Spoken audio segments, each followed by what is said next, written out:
Hello बच्चों, कैसे हैं आप सब? बढ़िया एकदम।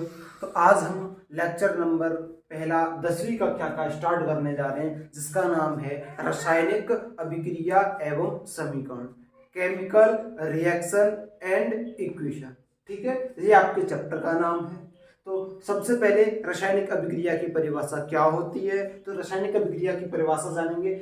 ऐसे परिवर्तन जिसमें नए गुणों वाले पदार्थ का निर्माण होता है उसे रासायनिक अभिक्रिया कहते हैं। ठीक है। अब रासायनिक अभिक्रिया में तुम्हें पता है दो व्यक्तियों की बहुत आवश्यकता पड़ती है, या दो चीजों की, पदार्थों की बहुत ज्यादा आवश्यकता पड़ती है। जैसे आपको एक तो अभिकारक और एक उत्पाद। ठीक है, अभिकारक को हम आर से रिप्रेजेंट करते हैं, उत्पाद को हम जो है पी से रिप्रेजेंट करते हैं। अब ये अभिकारक क्या होता है? तो देखो, ऐसे पदार्थ जो किसी रासायनिक अभिक्रिया में हिस्सा लेते हैं उन्हें अभिकारक कहते हैं, जिसे हम आर से व्यक्त करते हैं। ठीक है। उत्पाद ऐसे पदार्थ जिनका निर्माण रासायनिक अभिक्रिया में होता है, जिनका निर्माण जो है रासायनिक अभिक्रिया में होता है, उन्हें हम उत्पाद कहते हैं, जिसे हम पी से व्यक्त करते हैं। ठीक है। अब उदाहरण की बात आती है। देखो, मैं आपको एक उदाहरण दे देता हूं। Mg+O2। Mg मतलब मैग्नीशियम, O2 मतलब ऑक्सीजन। मतलब मैग्नीशियम की अभिक्रिया जो है मैं जब ऑक्सीजन के साथ करवाता हूं तो और उसे ऊष्मा देता हूं, उसे हीट देता हूं, तो मुझे क्या मिलता है? MgO मतलब मैग्नीशियम ऑक्साइड मुझे जो है वो प्राप्त हो जाता है।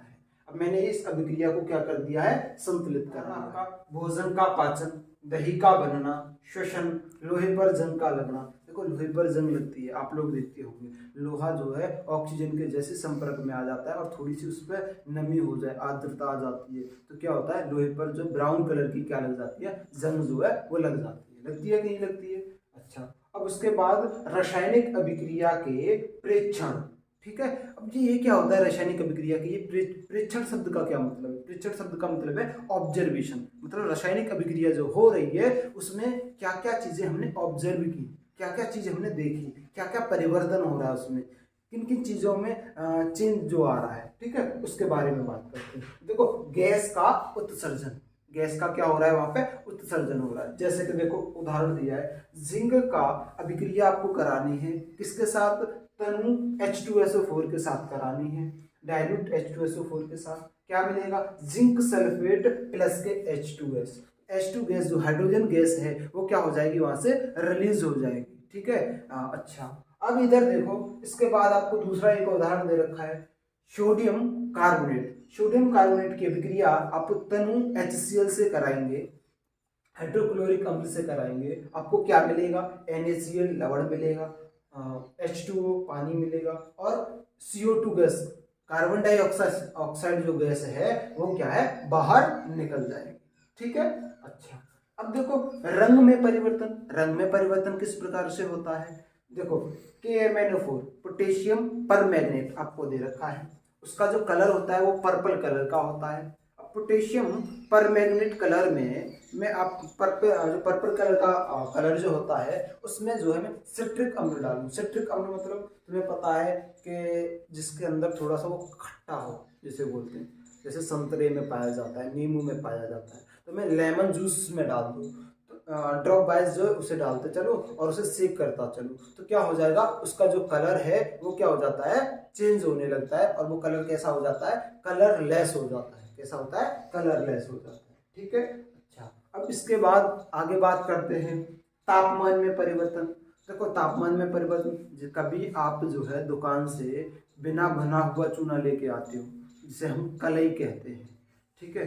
अच्छा, तो उसमें ना क्या होता है, हम जैसे उसमें जल डालते हैं, बिना भुने हुए चूने में जैसे ही हमने जो जल डाला तो क्या मिलता है हमें? हमें जो है कैल्शियम हाइड्रोक्साइड मिलता है, और हीट जो है वो बाहर निकलती है। देखो, जिस बर्तन में आप कलई डाल दी और आपने उसमें पानी डाल दिया, उसमें से हीट बाहर निकलती है, और आप देखोगे जिस बर्तन में ये काम जो कर रहे हो उस बर्तन का जो टेम्परेचर है वो बढ़ जाता है। आप उसे छू के देखोगे तो वो हीट गर्म हो जाता है। होता है कि नहीं होता है? जब वो गर्म हो जाता है इसका मतलब क्या है? क्या ऑब्जर्वेशन आता है कि टेम्परेचर बढ़ रहा है, टेम्परेचर में परिवर्तन आया। जो पहले टेम्परेचर था उसमें कुछ ना कुछ क्या आया है? परिवर्तन आया है। तो देखो, वो यही तो कह रहा है, तापमान में परिवर्तन। ठीक है।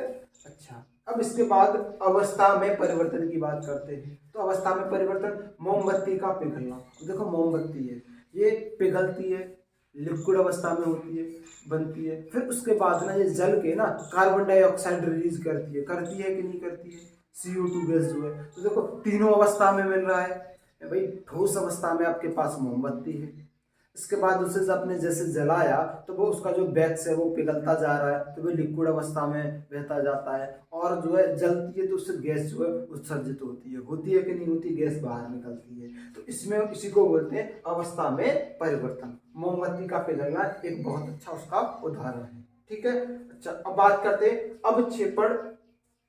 अवक्षेपण नहीं है, क्या है, अवक्षेप का गठन। अवक्षेप का गठन कैसे होता है इसके बारे में बात करेंगे। तो देखो हम क्या करेंगे, लेड नाइट्रेट लेंगे जिसका फॉर्मूला होता है PbNO3 का होल ट्वाइस। ठीक है, यहाँ पर देखो ये होल ट्वाइस है, ठीक है, 2 है। तो आपने लेड नाइट्रेट जो है वो ले लिया, उसमें आप जो है पोटेशियम आयोडाइड डालेंगे, Ki। पोटेशियम आयोडाइड जैसे ही आप डालोगे तो आपको जो है येलो कलर का एक PPT मिलेगा, एक पीले कलर का क्या मिलेगा, अवक्षेप मिलेगा। रासायनिक समीकरण, रासायनिक अभिक्रिया रासायनिक समीकरण द्वारा निरूपित की जाती है।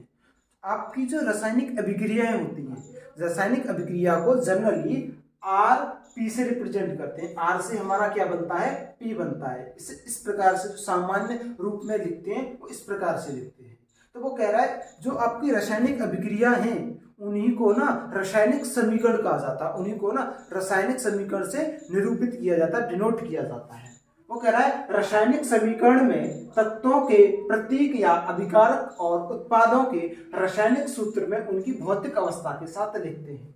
देखो रासायनिक समीकरण में आपका जो अभिकारक है और जो उत्पाद है, जैसे देखो यहाँ मैं N2 ले रहा हूँ, यहाँ पे मैं H2 ले रहा हूँ कि नहीं ले रहा हूँ, तो ये अभिकारक है। तो इनको ना मैं भौतिक अवस्था के साथ लिखूंगा, किसके साथ, भौतिक अवस्था के साथ। देखो N2 गैसीय रूप में है तो देखो मैंने G लिखा, H2 गैसीय रूप में है तो मैंने G लिखा कि नहीं लिखा। ऐसे ही अमोनिया जो है गैसीय रूप में प्राप्त हो रहा है तो मैंने G लिखा। तो ये मैंने इनकी भौतिक अवस्था इसके साथ जो है निरूपित की, लिखी हुई है, अभिकारक की भी और उत्पादक की दोनों की लिखी हुई है। ठीक है, अब देखो रासायनिक अभिक्रिया में आवश्यक परिस्थितियां जैसे ताप, दाब, उत्प्रेरक आदि, मतलब रासायनिक अभिक्रिया जब कराते हैं तो बहुत चीजें ऐसी होती हैं उस अभिक्रिया को कराने के लिए हमें चाहिए, आवश्यक होती है, जैसे तापमान, दाब, उत्प्रेरक। तो देखो तापमान की बात करें, देखो यहाँ पे तापमान लिया हुआ है मैंने 1130 केल्विन, है कि नहीं है। अच्छा, और देखो उत्प्रेरक की बात करें तो मैंने PT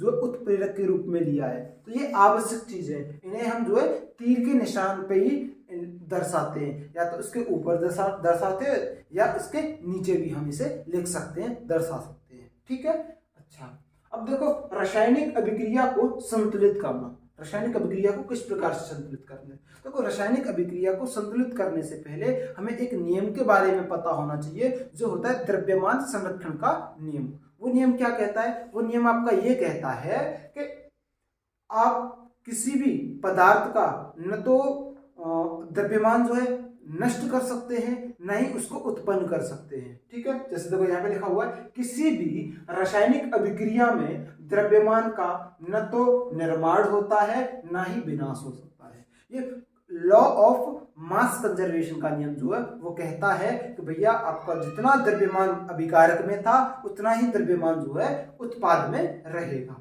ठीक है, अच्छा अच्छे तरीके से अभी इसे समझाते हैं, एक उदाहरण भी आपके सामने ले लेंगे। रासायनिक अभिक्रिया के पहले, देखो जो रासायनिक अभिक्रिया करते हैं उसमें पहले वाला जो पद आता है उसे हम अभिकारक के नाम से जानते हैं। देखो मैंने यहाँ पे भी लिखा है R, देखो इधर भी देखो दो अभिक्रिया लिखी हुई हैं, दोनों के जो लेफ्ट हैंड साइड में जो पद आपको दिख रहे हैं, जो पदार्थ आपको दिख रहे हैं, वो सब क्या है, वो अभिकारक कहलाते हैं। ठीक है, उसके पश्चात आपको जो निर्माण होके मिलता है उसे हम उत्पाद कहते हैं, जिसे हम P से व्यक्त करते हैं। ठीक है, वो कह रहा है प्रत्येक तत्व के परमाणुओं की संख्या समान होनी चाहिए, ऐसा नहीं कि असंतुलित अभिक्रिया जो है नहीं होनी चाहिए। उसे संतुलित कैसे करेंगे ये अभी आगे लेक्चर में हम बताएंगे। उससे पहले आपको जो है ये किस प्रकार से द्रव्यमान संरक्षण के जो संरक्षण का जो नियम होता है उसको फॉलो करता है वो अभी मैं आपको समझाता हूँ। ठीक है, जैसे देखो मैं एक ये उदाहरण आपको समझा देता हूँ N2 वाला। तो देखो यहाँ पे और अगले लेक्चर में सिखाएंगे आपको। तो देखो N2 प्लस के H2 आपको क्या मिल रहा है NH3। इसे संतुलित करता हूं तो तुम्हें दिख रहा है H यहाँ पे 3 है, 3 तो मैं देखो यहाँ पे 2 कर दूंगा, क्योंकि देखो नाइट्रोजन यहाँ से 2 करने से नाइट्रोजन संतुलित हो गए। तो नाइट्रोजन संतुलित हो गए तो हाइड्रोजन कितने हो जाएंगे 6। इसके सामने में 3 लगा दूंगा तो ये 6। इस प्रकार से ये अभिक्रिया मैंने कर दी संतुलित। अब इसका द्रव्यमान जो संरक्षण है उसके नियम को फॉलो कर रहा है कि नहीं कर रहा है, इसे देखते हैं।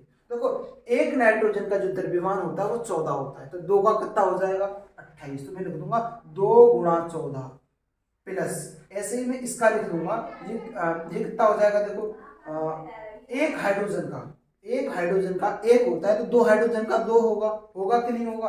तो यहाँ 3 दे रखा है, तो 3 गुणा एक हाइड्रोजन का एक, 2 हाइड्रोजन के 2 मतलब 2 लिख दूंगा मैं यहाँ। अब मैं ऐड करता हूँ उसको, ये हो जाएगा 28 और ये हो जाएगा आपका 6। आप इसे ऐड करोगे तो ये हो जाएगा आपका 34 ग्राम। तो मतलब आपका इधर अभिकारक में जो द्रव्यमान आया वो 34 ग्राम आया कि नहीं आया। अच्छा अब मैं उत्पाद में देखता हूँ, तो देखो यहाँ कितने दे रखे 2 मोल दे रखे, किसके अमोनिया के। और एक अमोनिया का द्रव्यमान कितना होता है तो देखो निकाल के बता देता हूँ। देखो यहाँ पे बता देता हूँ। देखो एक नाइट्रोजन है तो 14 और हाइड्रोजन कितने हैं 3, तो ये कितने हो जाएंगे 17 और तो मैं यहाँ पे 17 लिख दूंगा और 17 का डबल करोगे तो कितना हो जाएगा 34 34 ग्राम। तो देखो इधर भी 34 ग्राम है और इधर भी 34 ग्राम है, तो कहीं चेंज हुआ, कोई परिवर्तन हुआ न तो हम उसे उत्पन्न करते हैं ना ही उसे हम उसका विनाश कर सकते हैं। यही हमें द्रव्यमान समीकरण का नियम कहलाता सिखाता है। अब आगे जो है स्टेप बाय स्टेप अभिक्रियाओं को संतुलित करना अगले वीडियो लेक्चर में